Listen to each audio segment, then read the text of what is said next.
to the Kill Count, where we tally up the victims in all our favorite horror movies. I'm James A. Janice, and today we're looking at Train to Busan, the 2016 South Korean zombie movie. We've seen that the zombie subgenre began in 1968, but Train to Busan is proof that nearly 5 decades later, you can still make zombie movies that feel fresh and lively. Or, you know what I mean. Train to Busan follows a bunch of passengers on a bullet train who find themselves dealing with an outbreak of the living dead. The zombies here are fast and intense, which makes them that much more dangerous in the confined spaces of this passenger train. Sometimes described as 28 Days Later meets Snowpiercer, Train to Busan could have just been a rip-roaring Z adventure with a unique and interesting setting, but the movie ends up being much more than that. The incredible cast portrays a multitude of interesting characters who go through heartfelt emotional scenes that never come off as cheesy. There's also social commentary galore, with themes of parenthood, class division, trust in government, and sacrifice for the greater good. I don't know if Romero ever saw Train to Busan. He died just a year after its release. But if he did, I hope it pleased him. He had expressed concern that World War Z killed the zombie genre in 2013. But don't worry, George, it's still alive and kicking. Couple of notes before we begin. I pride myself on the Kill Count's research, but when it comes to foreign language films, it becomes more difficult for me. I'll probably miss plenty when it comes to cultural themes, as well as what the cast and crew might best be known for to a South Korean audience. And when it comes to pronunciation of these names and places, I'll do my best. I did consult with a Korean fan for help with that. Huge thanks to Daniel O. But in the end, any shortcomings there will be my fault. Also, I know I just did a stretch where I counted zombie deaths, but I'm gonna have to put that rule on pause when it comes to Busan and its sequel, Peninsula. Especially Peninsula. I am not looking forward to that count. The thing with the zombies in this universe is that I don't know exactly how they die. Most zombies, including Romero's, could only be killed by destruction of the brain, but that's not a universal rule in zombie media. In Zombieland, for instance, the infected could be killed by non-brain-based means. It's not clear where the Busan zombies stand. Most of the time, they're durable as fuck, like when they fall from a helicopter only to get right back up. Other times, whenever it's convenient for the plot, they'll go down with a single bullet. I'm not talking shit here. I know all about inconsistent rules. I'm just saying it doesn't work when it comes to kill counting. Now, don't worry, numberholics. I'll still be counting the many, many humans who die in these films. But even there, maybe cut me a little slack, okay? Alright, let's see if my best is good enough for all of you and get to the kills. The movie begins in a quarantine zone. Quarantined because its roadkill has a nasty habit of becoming road unkill. Love the effect of this deer becoming undead. It's a great use of CG. Very unsettling sight to start the movie with. Though you gotta admit, that's a cute zombie doll. Seok-woo is a fund manager who's so addicted to work, he can barely feed himself properly, let alone find the time to be a proper father. You already got me a Wii as a gift, Dad. Quit trying to buy my love. God! It's his daughter Swan's birthday, and she wants to visit her mom in Busan. So early the next morning, Seok-woo drives her to the train station. They don't know it yet, but the outbreak has already begun, judging by that burning building over there.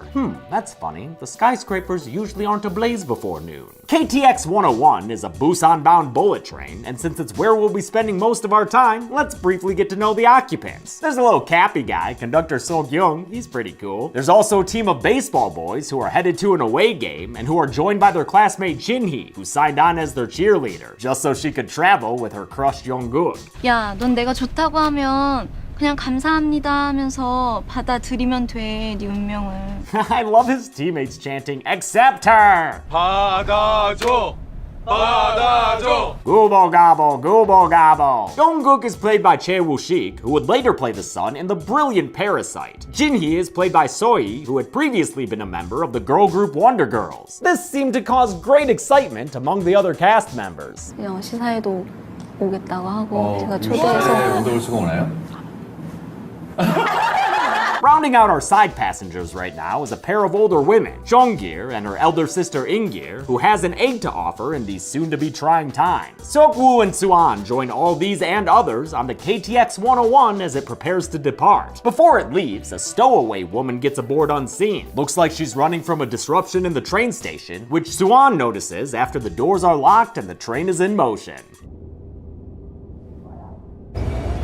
I love that silent moment of surprise, and I'll go ahead and put the station worker on the count. It's gonna end up being a drop in the bucket for this one anyway. That unwell woman is not the train's only stowaway. There's also Gui Hua, a homeless guy who appears to be traumatized after seeing a bunch of people killed back in the train station. But I ain't seen him die, so, you know, nothing to count. Gui Hua's trauma earns him no sympathy from Yeon Suk, an executive of the company that owns this train. 너 공부 열심히 안 하면 나중에 좋아지시면 된다.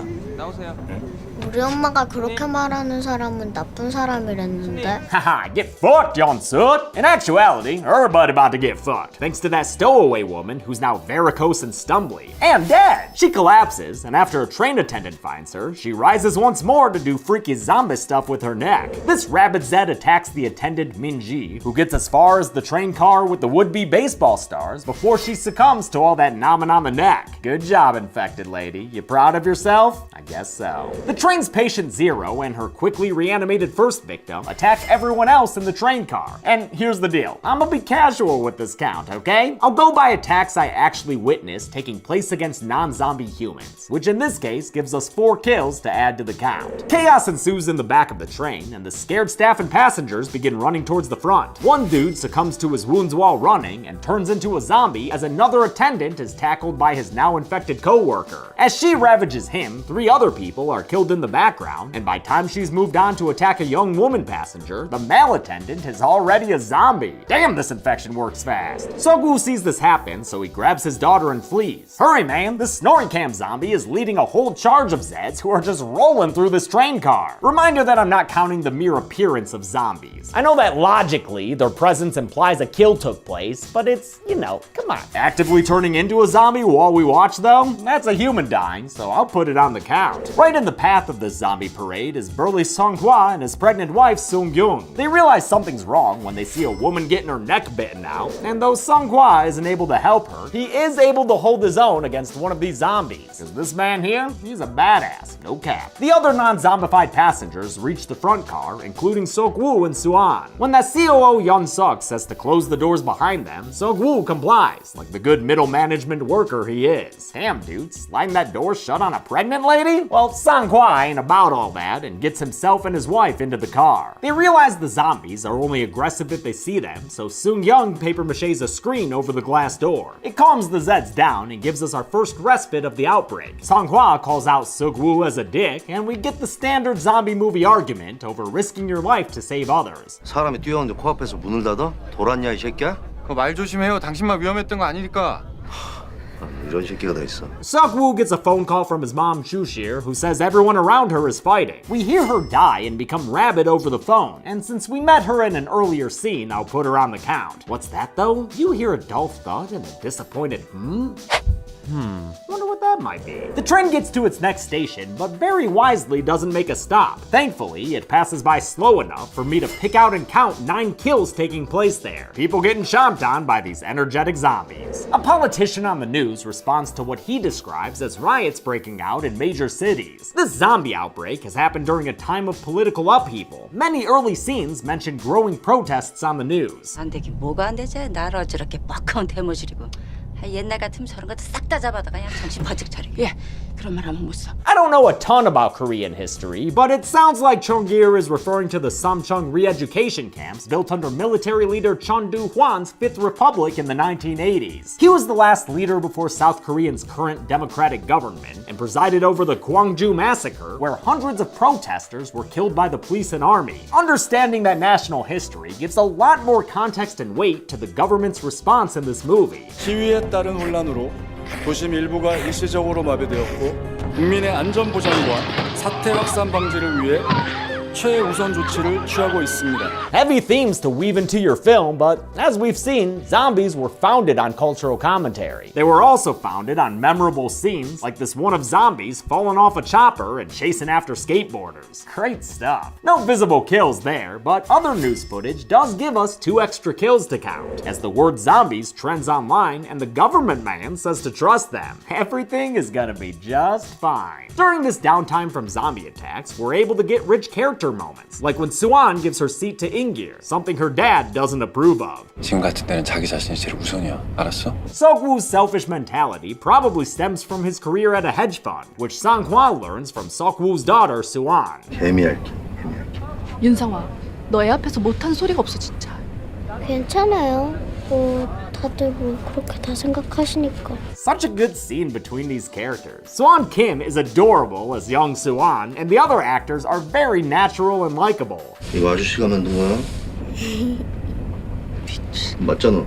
아니야? Sang-hwa, a crowd favorite, was played by Ma Dong-seok in a breakthrough performance for his career. In fact, he's about to be getting that Marvel money when he plays Gilgamesh in the upcoming Eternals. His wife Sung-young is played by Chung Yoo-mi, who's won all sorts of acting awards like Blue Dragons and Grand Bells. This is the second of 3 films where Chung Yoo-mi co-stars alongside Kong Yoo, who plays the lead role of Seok-woo here. Their first film together, Silenced, was such a big deal that it led to federal legislation to help minor victims of sex crimes. Kong Yoo himself is also very prolific, especially on K-dramas like Coffee Prince and has the title role in Guardian, the Lonely and Great God. The train conductor announces they'll be making a stop at Daejeon, where a military unit is waiting to escort them to safety. Through his rich person contacts, Seok-woo learns they'll be quarantined when they arrive, and arranges an alternate pickup so he and Suan can avoid it. The train pulls into Daejeon Station, where things are too quiet for comfort. I always love scenes where people are alone in public places that are normally bustling with activity, whether it's the Langoliers miniseries or the opening of 28 Days Later, a film that popularized the fast zombies that this movie heightened and evolved. Through his own rich guy contacts, Yeon-suk has also learned that this place is quarantined, so he tries to get the conductor to take him to Busan, which is still open. 아니 그게 진짜라면 사람들을 데리고 가야죠. 누굴 데리고? 일단 나가 봅시다. Haha, get fucked, Yeon-suk! During the evacuation, Seok-woo breaks off with Suan to avoid quarantine. Like the conductor, Suan wants to tell everyone else as well, and when Seok-woo tries to get all survival of the fittest again, his daughter drops a truth bomb. 아빠는 자기밖에 몰라. 그러니까 엄마도 떠난 거잖아요. The other passengers discover that their military saviors have become zombified. The Daejeon disaster begins with a stampede up the stairs, during which 6 people fall to zombie attacks that I can visibly verify and count. Our 7th victim right now comes from the last remaining soldier who gets tackled and eaten right in front of Seok-woo's eyes. Seok-woo runs back towards his daughter, who was only saved from a zombie attack by Sang-hwa's last-minute intervention. She's then separated from her father when Sung-young grabs her hand and runs back towards the train. As they flee, chaos fills the terminal, and I'll count, I don't know, man, 12 kills right now, I guess? It's hard to tell because of continuity issues with the background attacks, and I can't lie, counting background bodies ain't why I love this movie. I'll do it, because it's my job, but I'm way more into the political and character stuff here. Like how the selfish Seok-woo only avoids going on the count because of help from the supposedly lesser homeless Gui-hwa, and the working class Sang-hwa, who holds the door open for him despite not getting the same courtesy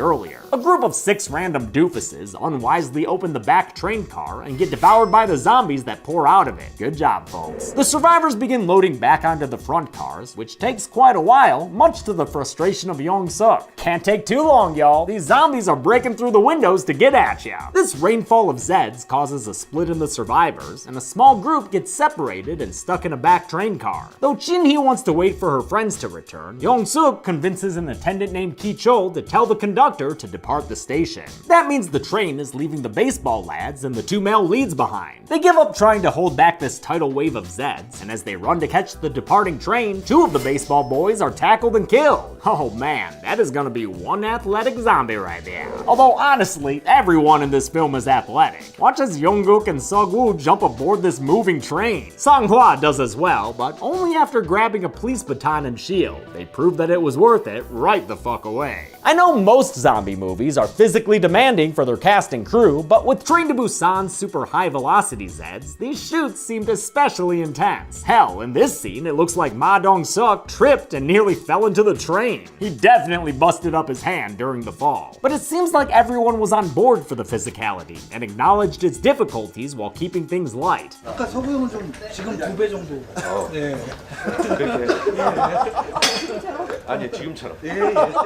I had to credit that on-set morale to director Yeon Sang-ho, who made Train to Busan as his live-action feature film debut after previously writing and directing a couple of animated films. One of his animated features was Seoul Station, which ended up being a prequel to Train to Busan and shows what happened the night before. I'm not scheduled to cover Seoul Station right now, but maybe I should sometime. Animated films are films too, you know? I like that Yeon Sang-ho seemed to respect the work everyone else was putting into his movie. 앞으로 뭐 남은 작업 뭐 열심히 잘 해서 고생해 주신 스태프분들한테 누가 미치지 않는 작품 만들도록 하겠습니다. 감사합니다. No wonder his cast endured and laughed through trips, falls, and sometimes explosive special effects. 괜찮아요? 괜찮아? 많이 와.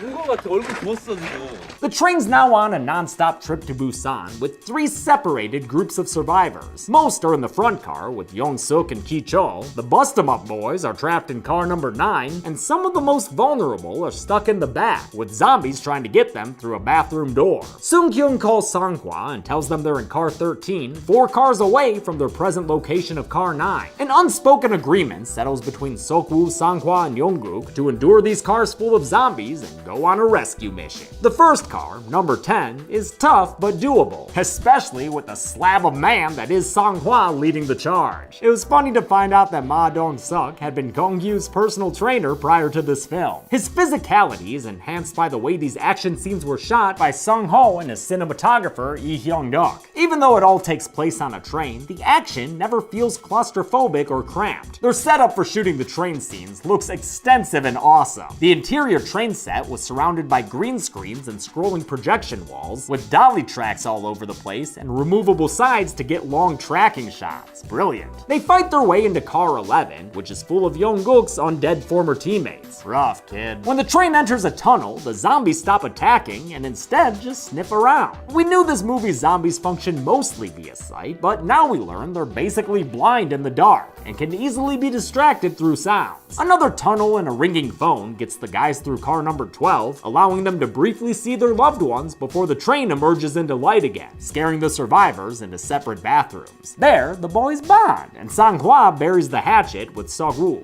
아빠들은 원래 맨날 욕먹고 인정 못 받고 그래도 뭐 희생하고 사는 거지 뭐. 그래? Yongguk calls Chin-hee, who's in the front car, and tells her that their rescue mission was a success. He says they're going to make their way forward and join the others now, but COO Young-suk doesn't like that idea. 감염 안 된 거 확실해?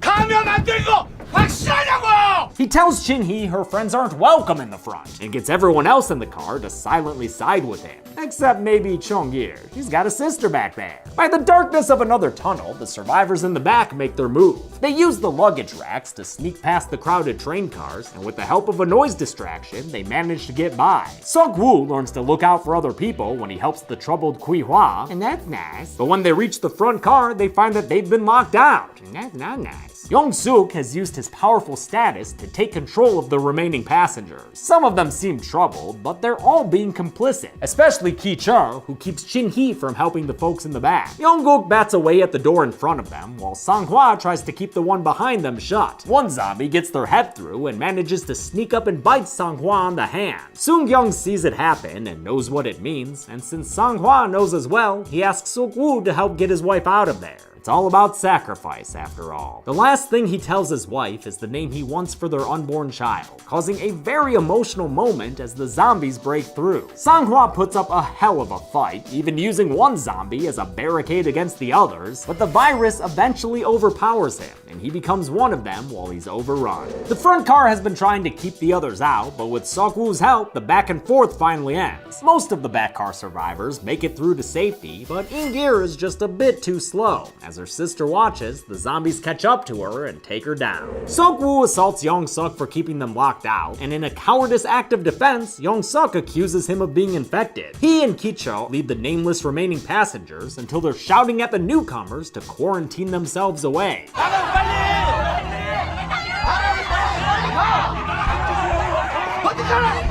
In In director Young Sung-ho's words, selfishness has spread like a virus here. Shin-hee elects to stick with Yong-guk as the backcar survivors are segregated and locked away from the others. Sung-hye curses her zombie sister for being helpful to others and getting herself killed. Even though, honestly, I think In-gear's death looked pretty avoidable and needless to me. After a look of disgust at the people who have turned on their fellow human beings, Sung-hye heads to the door, says thanks to her sister, then opens it to welcome death inside. For this occasion, I will count kills based on the humans we saw alive. The survivors in this car were finite enough to count and had actively participated in the plot by turning their backs on the protagonists. That's why I'm fine counting all 18 of their deaths now, including Sung-hye, even if I can't confidently say I see each and every one of them in this dope-ass tracking shot. The train continues on course as the few remaining survivors hold hands and wish happy birthdays. Sok-woo calls a co-worker to ensure that Busan is safe, and he learns that the zombie outbreak started at a biotech plant associated with his business. That's right, Sok-woo, you just try to metaphorically wash your hands of this blood. You can't! The train conductor drives the train through the entrance to a Disneyland dark ride to find some blockage on their track here at East Daegu Station. He'll have to get another train on a clean track to continue, and he relays his plan on the intercom to whichever passengers are still alive,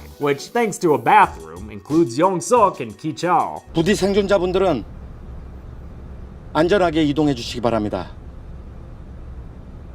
행운을 빕니다. I really enjoy the train captain. He's an undersung hero of the film. As he makes his way to another train, the survivors decide to make their transfer too. Maybe not to that train though, huh? Little cramped. Still stuck inside that bathroom, Yong-suk does the most Yong-suk thing possible and tosses his toady Ki-chul to the zombies to get away. Oh my god, Yong-suk, you suck! The others are still trying to find their way around zombie trains when a flaming zombie train comes hurtling towards the station. There's a big bombastic explosion that really messes things up for everyone, separating Yong-guk and Shin-hee away from the others. While they're trying to make their way through train cars, Yong-suk runs in and throws Shin-hee into the mouth of a zombie. Damn, that guy's just on a marathon of bastardom. As he gets away, Yong-guk stays with the dying Shin-hee, and I'll count both of them together as she dies in his arms, comes back, and chows down on his neck. By now, the captain has got a new train running on a clean track, but Yong-suk continues his destructive path of selfishness when he gets the captain killed by the zombies chasing him too. Damn, that dude was your ride, son! The last 4 non-bastard survivors are stuck between 2 train cars full of zombies, which is not a situation you generally want to be in. As the Zeds break through the glass, we get another noble sacrifice, as Kui-hwa holds the zombies back to give the other 3 time to escape. Just in time too, because that place just got filled with the undead. Suk-woo, Swan, and Sung-young run towards the departing train in the film's big climactic action shots. We've mostly been on a close quarters train and inside train stations, but now we're seeing these zombie hordes running outside with flying overhead shots. I still don't love when they become digital looking waves of bodies, but I do love the chain of zombies that holds on to the end of the train after the survivors get aboard. The zombie tail grows so long it slows the train down, and it also makes it easier for the ticketless zombies to board. Suk-woo manages to fight them off, so for as awesome as it looked, the zombie tail wasn't all that dangerous, unlike who the survivors find on board this train, a zombie, or zombifying, bastard Yong-suk. Not sure when he got bit, but I take pleasure in putting him on the count. Unfortunately, this bastard's a bastard in his own life too, and he ruthlessly attacks Suk-woo. Sung-young tries to help, but Suk-woo's hand still gets bit. He's able to use a chain to hurdle the bastard zombie from the train, but he knows his goose is cooked thanks to this zombie bite. Swan knows it too. Oh man, this shit is so sad! Suk-woo quickly instructs Swan and Sung-young how to use the train's brake when they get to Busan, then cries with his daughter as she begs him not to leave. Neither say I love you to each other though. Is that a cultural thing or just a movie thing? Let me know. He closes her off in the cabin for her safety and runs to the back of the train, all the while crying at the sacrifice he has to make. To get the audience crying too, we see glimpses of when Swan was born. These are the last thoughts Sok-woo has as he succumbs to the zombie virus, and it's enough to make him smile even as his humanity is erased. Holy shit, man. Between those flashbacks and the score, this scene is devastating.